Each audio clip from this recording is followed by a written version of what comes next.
Welcome back, fans and friends. This is a not really two parts to it, but it is an extension of the previous video.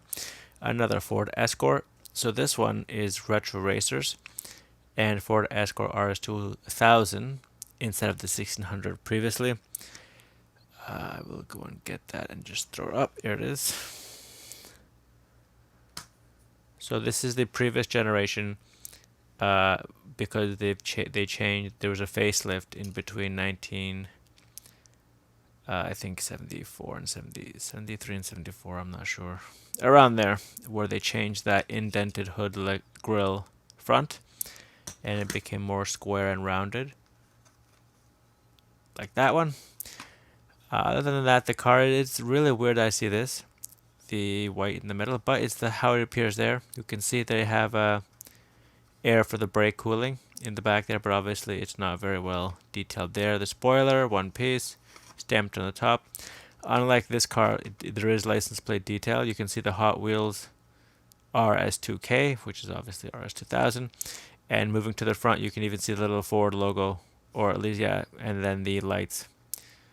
So it's not where they took, and unusually, this car has both mirrors on either side. We can see there, the right and the left one. While I brought up that one, I don't know if it's a defect with mine, but it only has the one. So if that's important to people, it's not important. I don't know why this is not under the Rally Champs line, but I mean, retro racers, they could pretty much throw any vehicle that will race into this series. Should be longer than 10.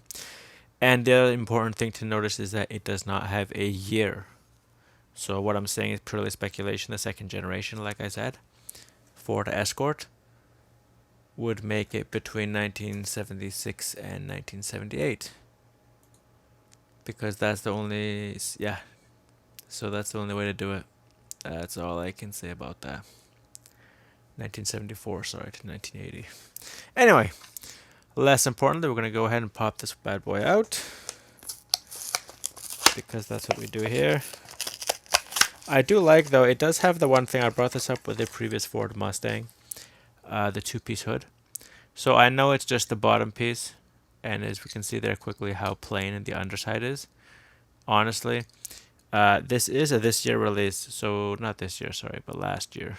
Early last year, 2022, rather than this one, 2014.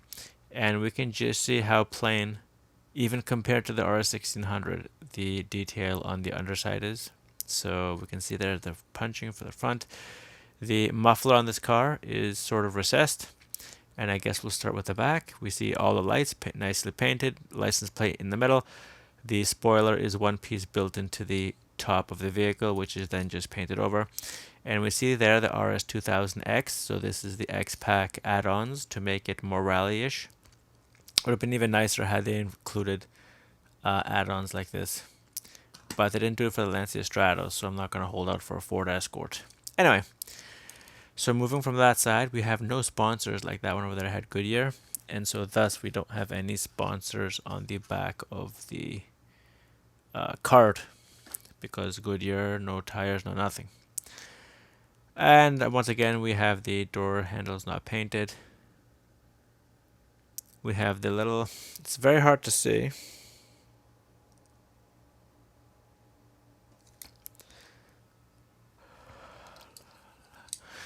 And I cannot read close enough to see what it says here, or if it's just a paint defect.